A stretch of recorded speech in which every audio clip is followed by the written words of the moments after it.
Assalamualaikum warahmatullahi wabarakatuh. Baiklah adik-adik sekalian, kembali lagi bersama saya pada mata kuliah atau materi fisika sekolah.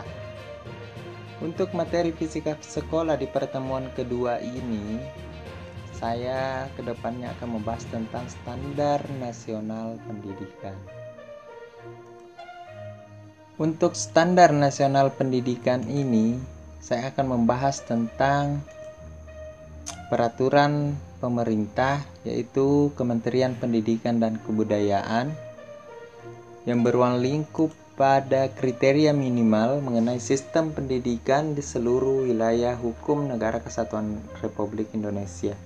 Di sini ada dikatakan kriteria minimal, berarti bisa dikatakan bahwa dasar atau batas terbawah dalam pencapaian tujuan pendidikan nasional. Artinya, pendidik kedepannya dapat mengembangkan kriteria yang ada di sini. Untuk standar nasional pendidikan ini merupakan pedoman utama dalam 3 tahap. Tahap pertama yaitu tahap perencanaan, pelaksanaan, dan tahap pengawasan. Jadi awalnya kita menyusun sebuah rencana, kemudian melaksanakan perencanaan tersebut. Setelah melaksanakan pelaksanaan ini, akan dilakukan suatu pengawasan pendidikan. Apakah semuanya sudah memenuhi standar pendidikan nasional? Apakah pelaksanaan pembelajaran itu sudah terlaksana? Nah, standar nasional pendidikan ini sebenarnya ini bukan standar pendidikan nasional di sini ya, tetapi standar nasional pendidikan, biasa disingkat SNP. Pada saat ini menggunakan kurikulum 2013. Jadi kurikulum itu akan selalu direvisi berdasarkan kebijakan pemerintah dan Kementerian Pendidikan dan Kebudayaan. Tergantung kebutuhan negara ini sesuai dengan perkembangan IPTEK, yaitu ilmu teknologi dan komunikasi. Nah, untuk saat ini kita menggunakan kurikulum 2013, di mana kurikulum 2013 ini juga diatur dalam peraturan pemerintah. Kurikulum 2013 itu sendiri merupakan kurikulum terintegrasi yang menekankan pada pendekatan pembelajaran yang melibatkan beberapa disiplin ilmu untuk memberikan pengalaman yang bermakna dan luas bagi peserta didik. Kurikulum 2013 ini biasa disebut sebagai kurikulum pendidikan berkarakter. Jadi ada beberapa karakter yang harus dipenuhi peserta didik. Sasarannya, kedepannya peserta didik setelah lulus atau setelah berada pada tahap pencapaian atau standar lulusan, diharapkan peserta didik itu dapat memiliki beberapa unsur karakter. Misalnya, karakter-karakter itu bersikap jujur, disiplin, bertanggung jawab, dapat bekerja sama, dan lain sebagainya. Kurikulum 2013 ini berdasarkan Kementerian Pendidikan dan Kebudayaan diharapkan dalam pelaksanaannya yaitu produktif, kreatif, inovatif, dan berkarakter.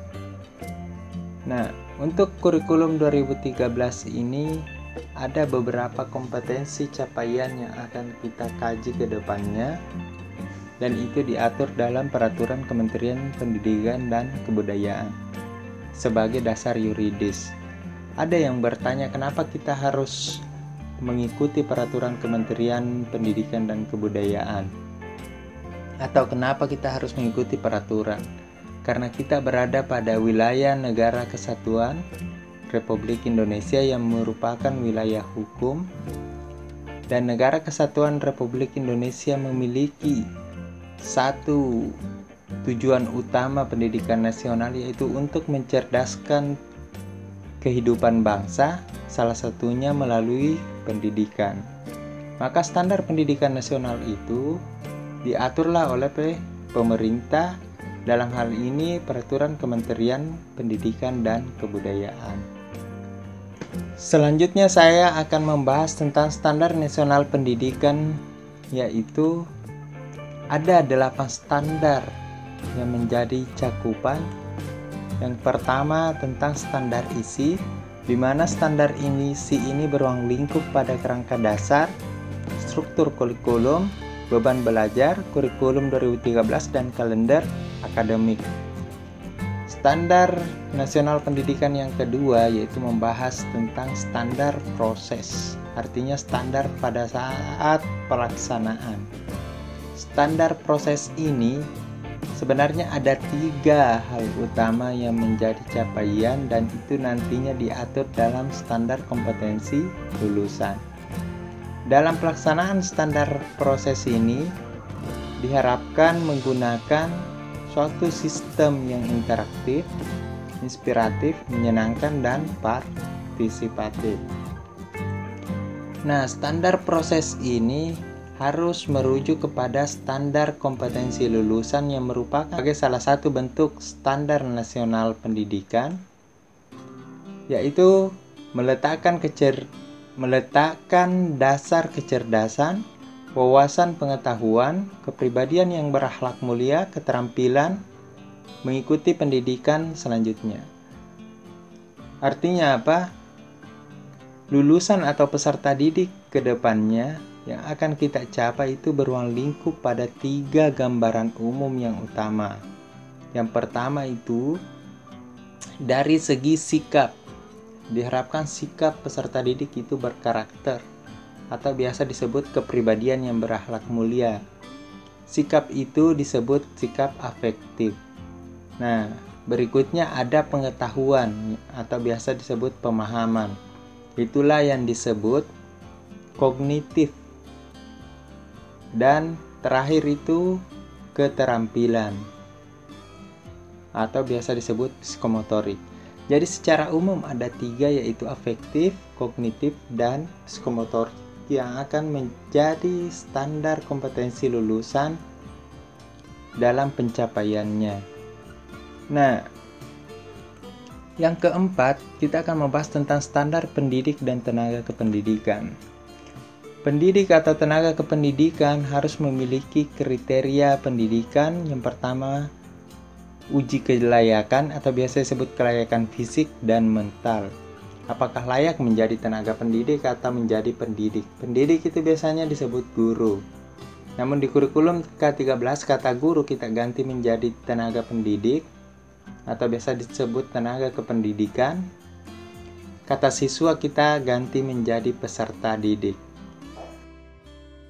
Kriteria kependidikan itu minimal telah melakukan prajabatan dan memiliki ini yang paling terpenting kualifikasi pendidikan S1. Jadi untuk menjadi seorang tenaga pendidik minimal memiliki lulusan sarjana. Selanjutnya saya akan membahas tentang standar sarana dan prasarana. Standar sarana dan prasarana ini merupakan wadah atau bisa dikatakan faktor pendukung dari pelaksanaan standar proses dan kompetensi lulusan. Yang pertama itu terdapatnya ruang belajar. Yang kedua, terdapat tempat berolahraga. Yang ketiga, sebagai tempat melaksanakan ibadah. Yang keempat, tersedianya perpustakaan, tersedianya laboratorium dan sarana bermain. Jadi, sarana-sarana ini dibutuhkan dalam pencapaian tujuan pendidikan nasional. Agar pelaksanaan pembelajaran lebih efektif, maka sarana dan prasarana ini pun harus sangat menunjang berdasarkan kriteria standar nasional pendidikan. Untuk yang keenam, yaitu tentang standar pengelolaan. Standar pengelolaan itu berada pada ruang lingkup perencanaan, pelaksanaan, dan pengawasan. Untuk yang ke-9 tentang standar pembiayaan, yang terdiri dari biaya investasi, operasi, dan personal. Dan standar yang terakhir yaitu standar penilaian pendidikan. Nah, standar penilaian pendidikan yaitu dari segi afektif. Ingat, afektif itu adalah sikap, kognitif yaitu pengetahuan, dan psikomotorik yaitu keterampilan. Jadi, tujuan atau capaian pembelajaran yang akan kita lakukan ke depannya itu berulang lingkup pada standar kompetensi lulusan. Agar standar kompetensi lulusan ini berada pada ruang lingkup afektif, kognitif, psikomotorik, maka standar proses yang dilakukannya pun harus beruang lingkup pada kegiatan afektif, kognitif, dan psikomotorik, sikap, pengetahuan, dan keterampilan. Nah, karena prosesnya beruang lingkup pada ketiga ini, maka standar penilaian pendidikannya pun harus mengukur yang ketiga ini dari segi sikap, kognitif, dan psikomotorik peserta didik. Oke, saya tidak menjelaskan terlalu dalam tentang standar nasional pendidikan ini.